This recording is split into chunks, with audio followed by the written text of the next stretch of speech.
I am going to tell you the name of the place, because the name matters and because enough time has passed that I am no longer concerned about what naming it costs me professionally. The place is called Wonderland Station. If you grew up in the mid-Atlantic region of the United States between approximately 1978 and 1994, there is a reasonable chance you have heard of it. It was, at its peak, the largest fully enclosed indoor family entertainment complex on the East Coast, a claim that appeared in its promotional materials with the specific confidence of a fact that has never been seriously challenged. 412,000 square feet of climate-controlled space in a repurposed industrial facility outside Harwich, Pennsylvania, approximately 40 minutes from Pittsburgh. Rides, arcades, a live performance theater, a food court that at its busiest served 12,000 people on a single Saturday. It closed in December of 1994. The parent company filed for Chapter 11 bankruptcy protection, citing declining attendance and the cost of maintaining a facility that had been built in 1978 and had received intermittent rather than comprehensive renovation in the intervening 16 years. The closure was reported in the regional press, noted by people who had childhood memories of the place, and largely forgotten within a year in the way that closed commercial spaces are forgotten, absorbed into the inventory of things that used to exist and no longer do, leaving behind only a building and the specific nostalgia of people who went there as children. The building is still there. This is the first thing you need to understand. 412,000 square feet of industrial conversion architecture. A parking lot large enough to require a shuttle bus during peak operations. A facade with the original Wonderland Station's signage still mounted above the main entrance in letters that are 4 feet tall and illuminated from behind. The illumination still works. The sign was lit when I arrived for my first shift in February of last year. I pulled into the parking lot at 9:45 p.m. on a Sunday night and turned off my engine and sat for a moment looking at that sign, because the sign being lit was not something I had anticipated, and the gap between what I had anticipated and what was in front of me was the first of many such gaps. I had found the job through a staffing agency listing. A legitimate agency, one I had used before, with a functioning website and a physical office I had visited for my registration appointment. The listing described the position as Overnight Facilities Monitor, Entertainment Venue. The rate was $22 an hour. The hours were 10 p.m. to 6 a.m., Sunday through Thursday. The listing noted that the venue was currently undergoing a phased renovation and reactivation process, and that monitors were required to ensure facility security and environmental maintenance during off hours. I was 26, between positions after a hospitality management job that had ended when the restaurant group I worked for contracted. And I had the specific financial situation of someone who has reasonable skills and no current income and a rent payment that is not interested in either of those facts. The rate was good. The listing was clear. I applied. The interview was a phone call, 15 minutes, with a facilities director named Mr. Paulson. He was efficient and pleasant, and told me that the role required comfort with working alone in large spaces, familiarity with basic facility monitoring protocols, and the ability to follow operational guidelines carefully. He used the word carefully twice. I noted this and decided it was managerial emphasis rather than anything specific. He emailed me the operational guidelines the following morning. There were 11 of them. I read them at my kitchen table with a cup of coffee, and I want to reproduce them for you here as accurately as I can from memory, because my physical copy of the guidelines sheet is no longer something I have access to, for reasons I will explain. Wonderland Station Overnight Monitoring Staff, Operational Guidelines. Please read all guidelines before your first shift. These guidelines are in effect for the duration of your engagement. Questions should be directed to Shift Supervisor Marjorie, who will introduce herself on your first night. 1. Your shift begins at the main entrance at 10 p.m. Do not arrive before 9:50 or after 10:05. The entrance will be unlocked within this window. It will not be unlocked outside of it. 2. Your monitoring route covers the main concourse, the arcade hall, the carousel pavilion, the food court, and the east and west service corridors. You are not required to enter the funds or the theater. Do not enter the theater. 3. The facility's ambient lighting operates on an automated system. Do not adjust any lighting controls. If lights in a section go dark during your shift, log the location and time and continue your route. Do not investigate. 4. Some of the facility's equipment operates on automated maintenance cycles during off hours. You may hear sounds consistent with mechanical operation, motors, audio systems, movement. This is normal facility behavior. Log unusual sounds if they occur in sections where no equipment is listed as active. 5. If you encounter anyone on the facility grounds during your shift, ask them to identify themselves. If they cannot or will not identify themselves, call Marjorie at extension 7. Do not attempt to physically remove any individual. 6. The arcade machines in Hall B are not on the maintenance cycle and should not be running during your shift. If any machine in Hall B activates, log it and do not interact with the machine. 7. The carousel in the carousel pavilion operates on a separate electrical circuit. If the carousel is moving when you arrive at the pavilion during your route, complete the rest of your route before returning. It will have stopped by the time you return. Do not attempt to stop it manually. 8. If you smell food, specifically fried food or sugar, in the food court section after 2 a.m., complete the remainder of your route before returning to the food court. The smell will be gone when you return. 9. You will, at some point during your engagement, see a child in the facility. This is a known and documented characteristic of the facility during overnight hours. The child will not respond to you. Do not follow the child. Note the time and location in your log and continue your route. 10. If the main entrance doors open from the outside between the hours of midnight and 4 a.m., go to the tourist service corridor and remain there until the doors close. Do not go to the main entrance. 11. Under no circumstances are you to enter the staff area behind the theater. The door to the staff area is marked staff only, authorized personnel. This door will sometimes appear to be open. It is not open. Do not approach it.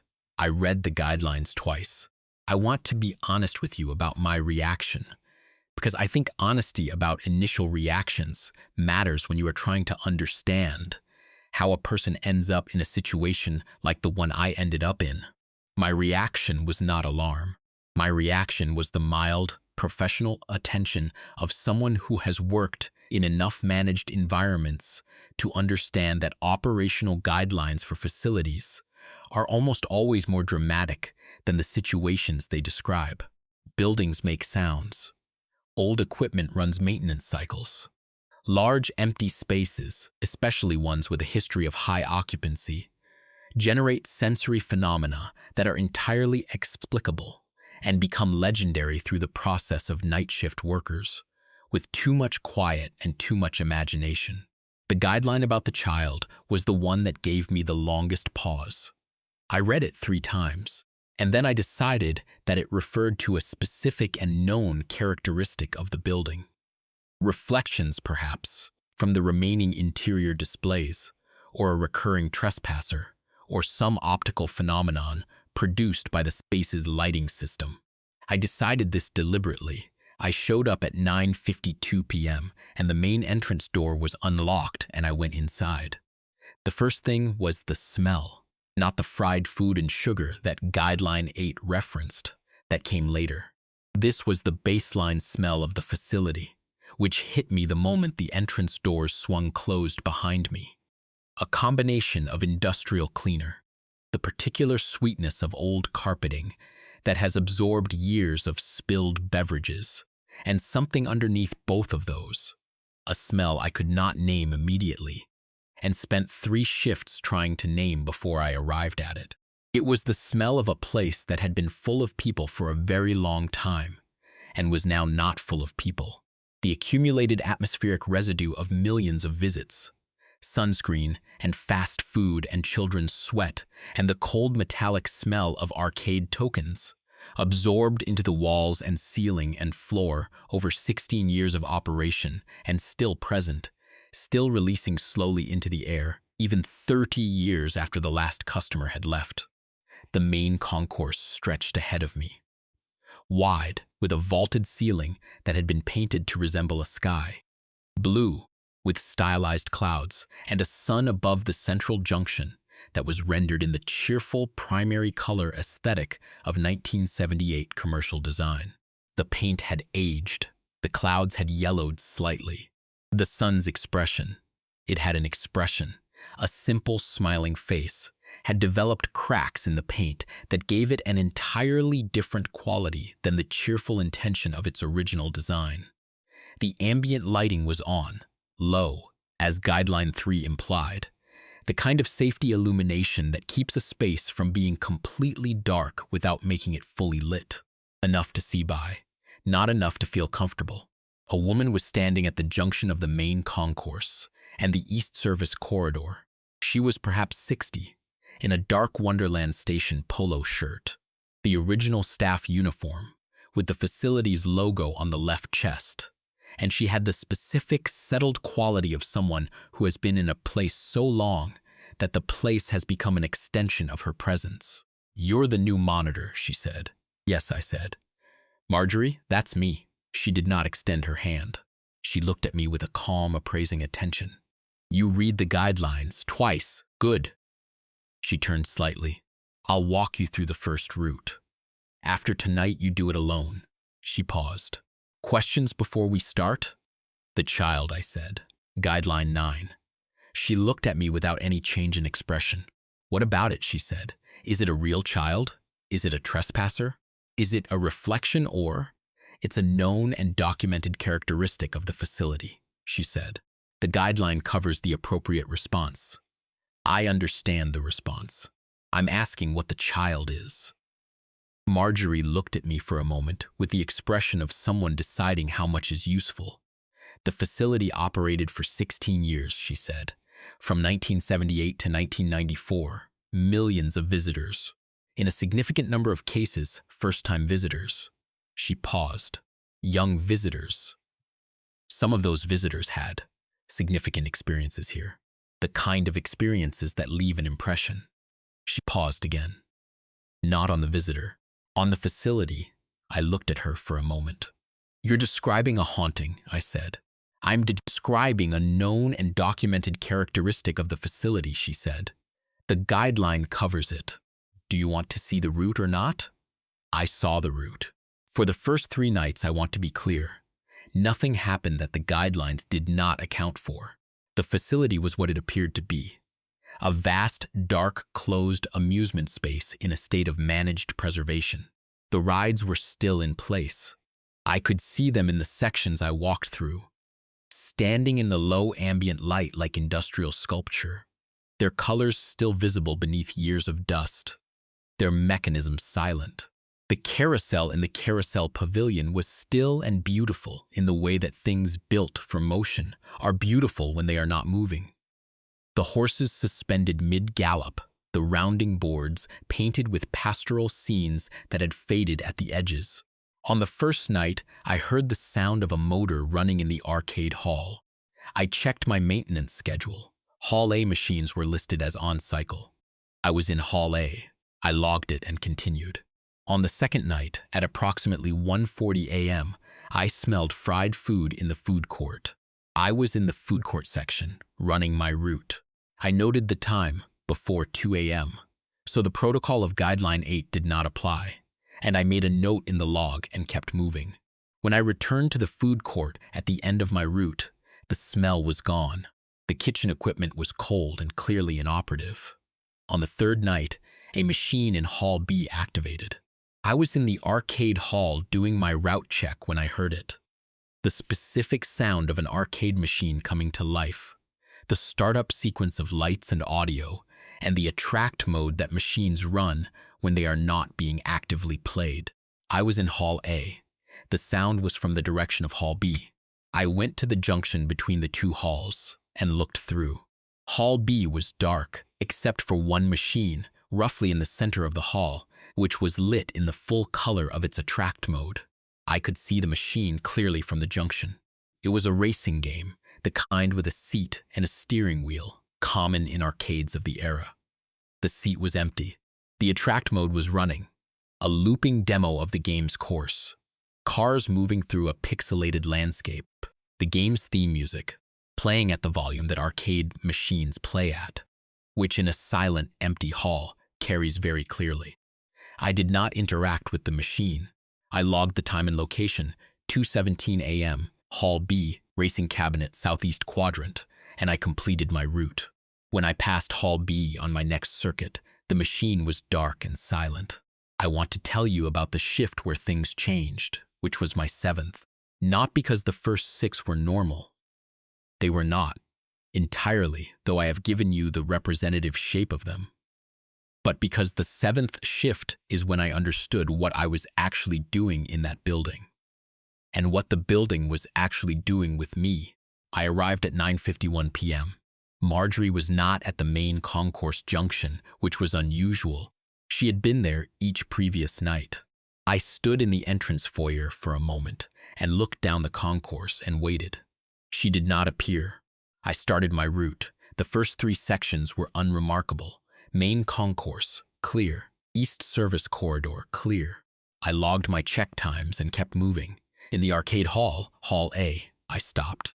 The hall was dark, except for the ambient safety lighting, which gave everything a flat, low-watt illumination. The machines stood in their rows, dead screens and dark buttons, the particular stillness of technology not in operation.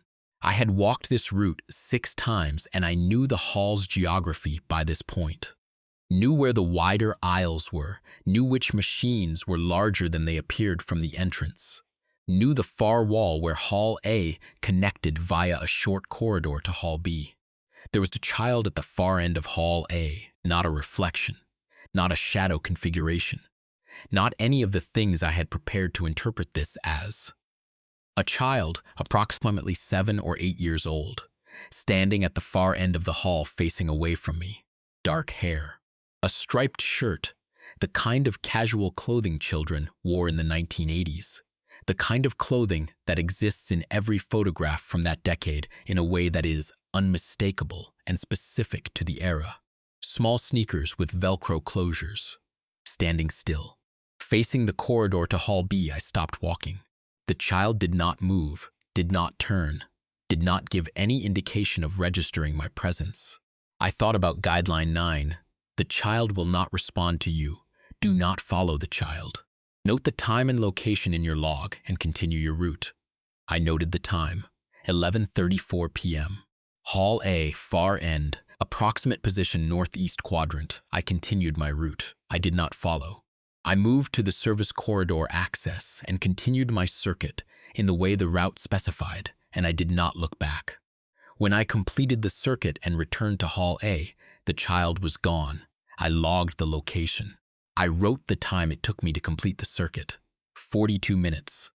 The child had been standing in the dark of Hall A, facing the corridor to Hall B, for 42 minutes that I had not been present to observe.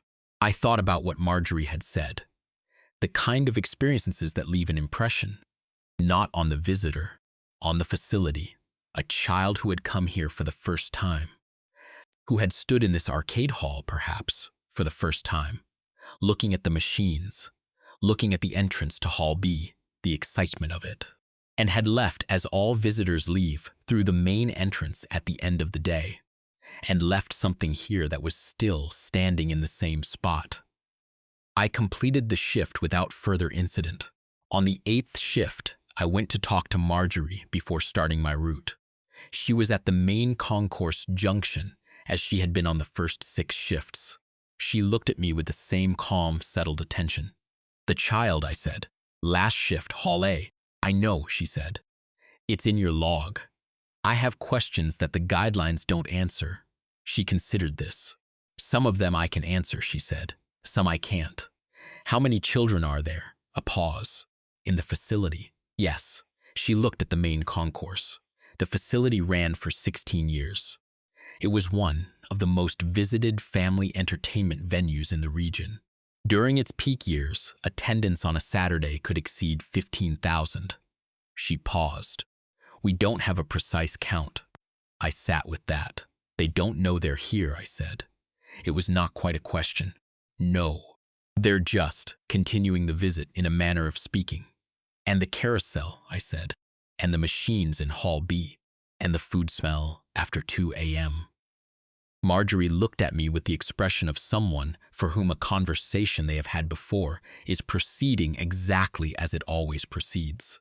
The facility holds impressions, she said, not just of people, of activity, of what the facility was for. She paused.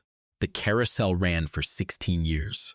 It ran on a specific schedule, every 40 minutes, on the hour, and at 20 and 40 past. The activity is still here. The schedule is still running. That's not possible, I said. The child in Hall A is not possible either, she said. You've seen it twice. I had seen it twice. I could not argue with this. Why are you monitoring it? I said. Why is anyone here? Why does this place have an overnight staff if it's been closed for 30 years? Marjorie was quiet for a moment. Because it needs to be witnessed, she said. The facility, what the facility has become, it needs people present who know what it is, who see it correctly, who follow the guidelines. She paused. When no one is here, it tries to find people to be here. It has ways of inviting. And the people it invites on its own are not always people who will follow the guidelines. What happens when someone doesn't follow the guidelines? She looked at me steadily. They have an experience that is not manageable, she said. The facility does not intend harm, but it is not calibrated for people who don't know what they're seeing.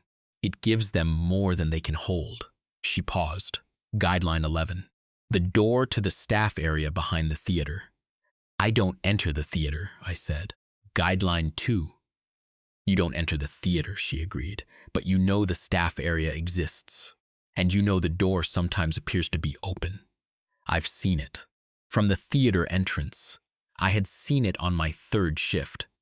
Standing at the entrance of the theater, which was where my route brought me, looking into the dark interior with my flashlight. And at the far end of the theater, behind the stage, a door with a staff-only placard that appeared to be standing slightly open. I had followed the guideline. I had not approached. The staff area, Marjorie said, is where the facility's original staff are. I looked at her. The people who worked here, she said, during the operational years, some of them, she stopped. Some of them did not entirely leave when the facility closed. They are still here in the way that the children are still here, but differently. The children are impressions, recordings, in a sense. The staff are more present than that. More present, I said. They retain intention, she said. They are still, in some functional sense, working, maintaining the facility, running the cycles, keeping things operational. She paused. They are the reason the facility is what it is. They are the reason it needs oversight. They're running the carousel, I said. They're running the machines. Yes, and the food smell. The kitchen staff, she said. They run shifts, approximately as they did in life.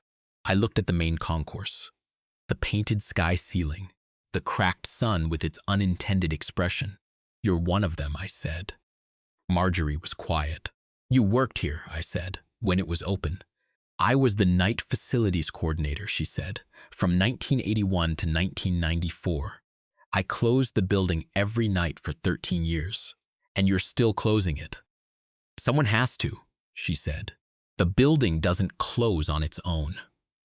I stood in the entrance of Wonderland Station with my flashlight and my log sheet, and I looked at the woman who had been closing this building every night for 45 years, and I thought about the specific, focused quality she had. The quality I had identified as someone who had been in a place so long that the place was an extension of their presence. "What am I actually here for?" I said. "If you're still here, if the staff are still here, what does the building need a human monitor for?" Marjorie considered this. "The building needs to be seen by someone who is still." She paused, deciding. "Someone who has not yet arrived at a permanent relationship with this place. Someone who comes in and goes out." She paused again. "The staff here, we can no longer leave. We don't experience that as a loss exactly. But we have stopped being able to see the building from the outside. We need someone who still can." "A witness," I said. The word from my cave survey story floated up.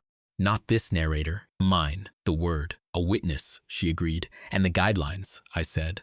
"They're protecting me." "They're protecting you," she said. "And protecting the building. And protecting the residents." She used the word carefully, as if it were the best available option from an unsatisfactory set. "The children. Yes, they don't know they're here.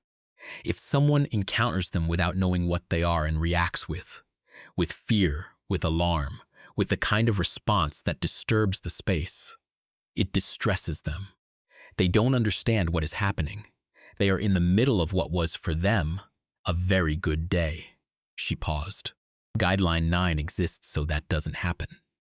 I thought about the child in Hall A striped shirt, Velcro sneakers, standing at the end of the arcade hall, looking toward the corridor to Hall B, 45 years into what was for them the beginning of an afternoon. I did not find this frightening exactly. I found it something more complicated, the word that came to me, and that I have been unable to replace with anything more precise, was sacred. The specific weight of a preserved thing that does not know it is preserved. "Guideline 10, I said. "If the main entrance opens between midnight and 4 a.m., what's coming in?" Marjorie's expression shifted, very slightly. The first time I had seen it shift. "The facility has attracted attention," she said, "over the years. People who have heard about it, who are interested in what it is, who come at night." She paused. "Most of them we can manage. The guidelines cover that. Guideline 5, ask them to identify themselves." She paused. "Between midnight and 4 a.m., occasionally, something comes in that the guidelines cannot cover. That is not looking for what they claim to be looking for." "What is it looking for?" "The children," she said simply. "Things that feed on the kind of energy that accumulates in a space like this. The impression of joy, of excitement, of a very specific quality of childhood experience held in a building for 45 years. She paused. "They come in through the main entrance. If you are in the main entrance when that happens, you are between it and what it came for." I thought about the guideline. "Go to the nearest service corridor and remain there until the doors close." "The service corridors," I said, "are protected," she said. "The staff maintain them specifically for that purpose." I looked at the building around me, the painted sky, the silent machines, the carousel standing still in its pavilion. "The staff area behind the theater," I said. "Guideline 11, the door that appears to be open." "Yes." "What happens if someone goes through it?" Marjorie looked at me with the specific attention of someone choosing their words with care. "They would meet the staff," she said. "All of the staff, all 13 years of night shift. Every person who worked this building after close in all the years it operated." She paused. "They are present, significantly present. And they have been maintaining this building for 30 years, without a guest to maintain it for." She paused. "They would be very glad to see someone. And that person would not leave," I said. "They would arrive at a permanent relationship with the facility," she said. "Quickly." I completed my shift. I logged my check times and my observations. Hall B machine activation at 1:52 a.m., carousel movement from 2:40 to 3:06 a.m., food smell in the food court from 2:14 to 2:47 a.m., child sighting in Hall A at 11:34 p.m., and again on this shift at 12:08 a.m. A brief appearance at the top of the main concourse before the child moved into the arcade hall and disappeared from my sightline. On the 14th shift, I arrived at 9:53 p.m., and something was different. The main entrance was unlocked, as it should have been. The ambient lighting was on, as it should have been. I walked to the main concourse junction, and Marjorie was not there. I waited 4 minutes. I called out her name. The concourse returned my voice. I started my route. The main concourse was clear. The East Service Corridor was clear. The Arcade Hall, Hall A, was clear. I logged my checks and moved to the food court. In the food court, the smell was already present. It was 10:24 p.m. hours before the time frame Guideline 8 referenced.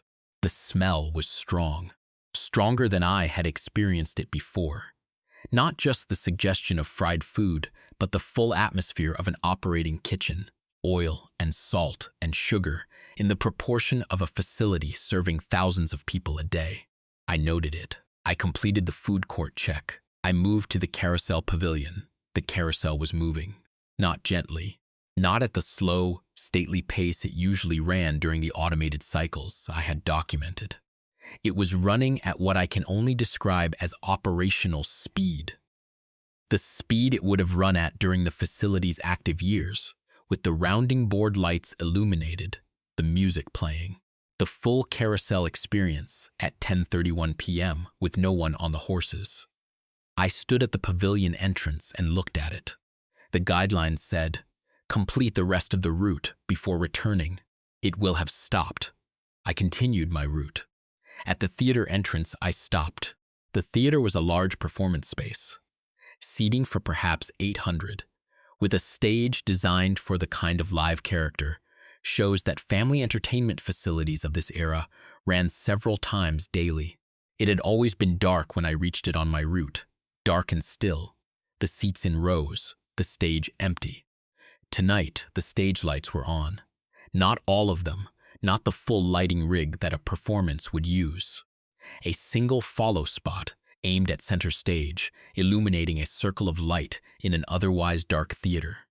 The light was on, and the stage was empty, and the 800 seats were in darkness around the illuminated stage. I stood at the theater entrance and looked at the stage. In the circle of light, something was moving. Not a person. Not the specific kind of impression I had encountered in Hall A. This was different, less defined.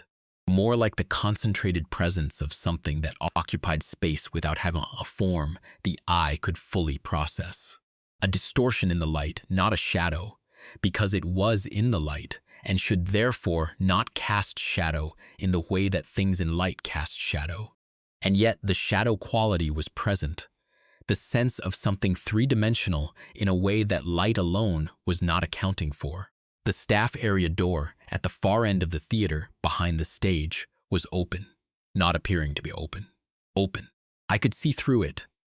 The staff-only placard visible beside the frame, and through the opening a corridor illuminated in the same low amber light of the facility's maintenance areas, and in the corridor the shapes of people, many people, standing in the corridor looking toward the stage, and therefore looking in the direction of the theater entrance, looking in the direction of where I was standing.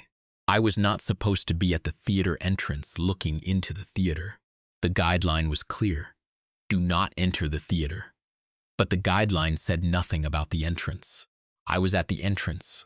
I was not inside. I took one step back. The thing in the circle of light turned. Not toward me. It did not have an orientation that toward fully described. But it reorganized itself in a way that incorporated my position in its awareness. The way something becomes aware of a door opening in a room.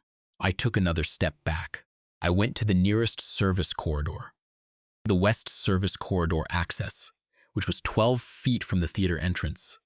And I went in and I closed the service corridor door behind me. The service corridor was lit in the amber maintenance lighting that all the service corridors used.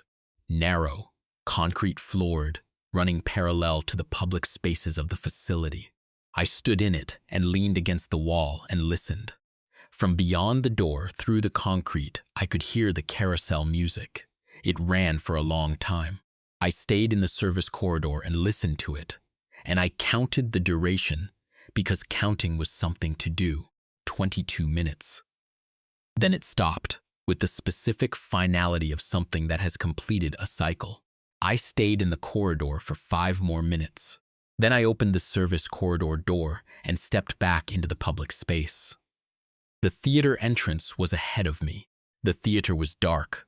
I could see this from the corridor junction. Stage lights off. No follow spot. I looked at the theater entrance for a moment.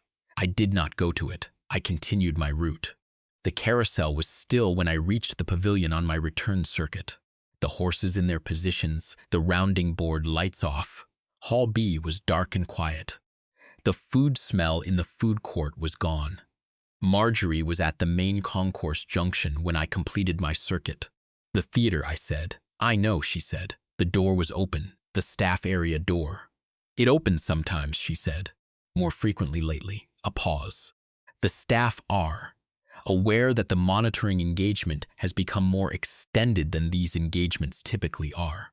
They are aware of you as an ongoing presence in the building. They have interest in that. The thing on the stage, I said. What was that? She looked at me. That, she said carefully, is the reason the monitoring engagement exists.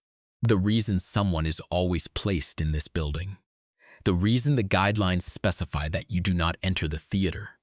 She paused.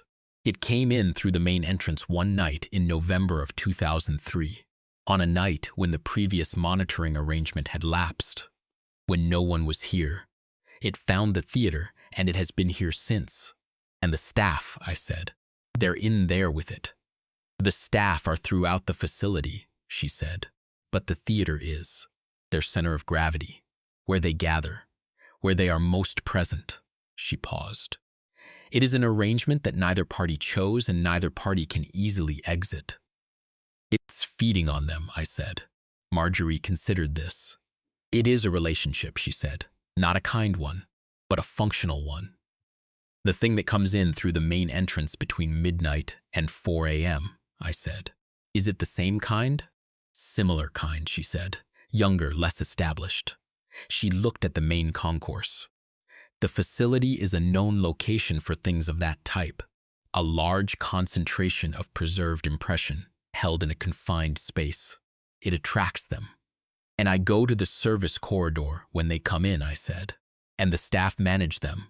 The staff manage what they can, she said. You go to the service corridor because you cannot manage what they manage. And because if one of them locates you before you reach the corridor. She stopped. The corridor is protected. The public spaces are not. I had been working in the unprotected spaces for 14 shifts. I looked at the main concourse, the painted sky, the smiling sun with its cracked expression. What keeps them from entering the service corridors? I said. The staff, she said. As I said, the corridors are theirs. They maintain them specifically. And the theater, I said. What maintains that? Marjorie was quiet for a moment. The theater is the one space in the facility where the arrangement has not been negotiated, she said. It is the one space where the staff's presence is not entirely voluntary, where the thing that came in 2003 has established a condition that the staff have not been able to change. She paused. It is the reason Guideline 2 exists. You do not enter the theater because the theater's condition is not one that human presence improves. I thought about this. I've worked here for 14 shifts, I said. You've answered my questions. You've explained the guidelines. You've told me things that feel like more than a new employee briefing. I paused. Why are you telling me all of this? Marjorie looked at me. You ask, she said, directly and persistently, and with genuine attention to the answers. A pause. Most monitors don't ask. They follow the guidelines, they collect their pay, they work the shifts they're contracted for, and then they stop coming. She paused. Some of them stop coming because the engagement ends. Some of them stop coming for other reasons. What other reasons? They go somewhere they shouldn't, she said. Or they're in a public space when something comes through the entrance and doesn't stop at the service corridor door. A pause. Or they see the child in the arcade hall and do not follow the guideline. What happens then? I said. If someone doesn't follow the guideline, if they go toward the child doesn't know it's being approached, she said. The child is in the middle of a very good day. In that moment, if a living person closes the distance, the child's experience is available. The impression is very strong, very complete. She paused. People who get close enough experience the child's day fully, not as a memory, as a present experience. And they don't come out of it, I said. They come out of it physically, she said, but something of them stays. Something of their present tense experience becomes part of the building. She paused. It is not always permanent. In some cases, they recover. In others, she stopped. I thought about what she had said earlier, the kind of experiences that leave an impression, not on the visitor, on the facility. I want to ask you something, I said, and I want you to answer it directly. She waited. Am I in danger of staying here? A long pause. You are in less danger than most monitors at this stage, she said, because you understand what you are seeing. The danger comes from misunderstanding, from approaching what you don't recognize, from entering spaces the guidelines protect you, from the gap between what you know and what is actually here. The gap is smaller now, I said. Yes, which is safer, she agreed. But the gap closing has another consequence. She looked at me steadily. The more you understand what the facility is, the more the facility understands you, the more present you become to it. She paused. The staff have noticed you. The children have begun to orient toward you on some shifts. Orient toward me, I said. They know something is different, she said. Something's in the facility is different on the nights you are here. They don't have the capacity to understand what, but they know. A pause. You are becoming a known presence in this building. That is, not threatening, but it is a thing you should know. I completed that shift and drove home in the gray pre-dawn and sat in my apartment and looked at my walls, which were ordinary and still, and had no painted sky and no cracked sun. I went back for the 15th shift and the 16th. I am currently contracted through the end of the month. I have not decided whether to renew. What I can tell you is this. I have followed every guideline. I have not entered the theater. I have not approached the child. I have gone to the service corridor when the main entrance has opened in the hours the guideline specifies. Twice.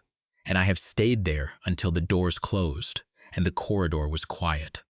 I have not interacted with the Hall B machines. I have not attempted to stop the carousel. I have logged 432 hours in Wonderland Station. I have filled 11 shift logs. I have seen the child, a different child I now believe, on different nights, though all of them have the same era of clothing, the same quality of presence, the same complete absorption in an afternoon that ended 30 years ago. 16 times. I have not seen what is in the theater again, but on quiet nights, when my route brings me close to the theater entrance, I am aware of the follow spot, the illuminated circle on the stage, and sometimes at the edge of the light, something reorganizing itself in the awareness of a door. The guidelines work. I want to be clear about that. They were written by people, or people-adjacent things, that understood the facility completely and wrote them to protect the specific person who would be reading them. Every guideline has paid off.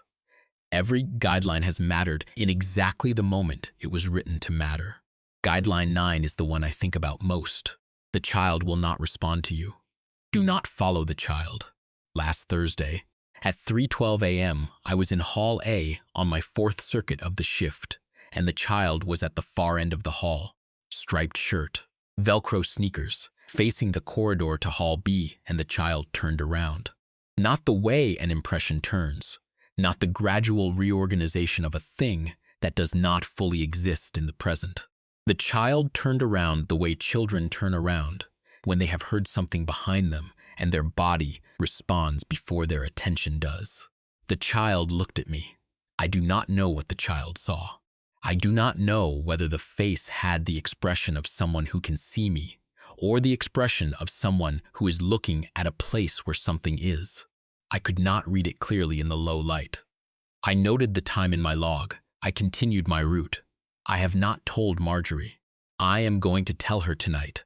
I am going to ask her what it means when a child in Wonderland Station looks at you. I am going to listen very carefully to her answer. And then I am going to decide whether I am renewing the contract. Whatever I decide, and I do not know yet what I will decide. I want this account to exist outside of the shift logs, which are the property of the facility, and which I no longer have access to after each shift ends. I want someone to know what is in that building. I want someone to know about the children, about the carousel running at operational speed at 10:31 p.m., about the smell of food from a kitchen that has not been operational since December of 1994, about the staff in the service corridors, maintaining a building for 30 years after it closed, keeping the corridors safe, managing what comes through the main entrance, held in an arrangement with the thing in the theater that none of them chose. I want someone to know about Marjorie, who has been closing Wonderland Station every night since 1981, and who answers questions that she is in a position to answer, and who has a very precise understanding of the difference between what is safe to know and what is not. I want someone to know that the building needs a witness, that the monitoring engagement exists because the building needs someone who comes in and goes out, someone who is still deciding. I am still deciding. The child looked at me on Thursday, and I am still deciding. Tonight is Sunday. I go in at 10. The entrance will be unlocked. Original title generation analysis summary. Source title uses workplace plus impossible location plus rules. DNA is institutional normalcy housing something fundamentally wrong. Titles below evolve the format without copying it, leaning into temporal impossibility, quiet wrongness, and the horror of a place that still believes it is open.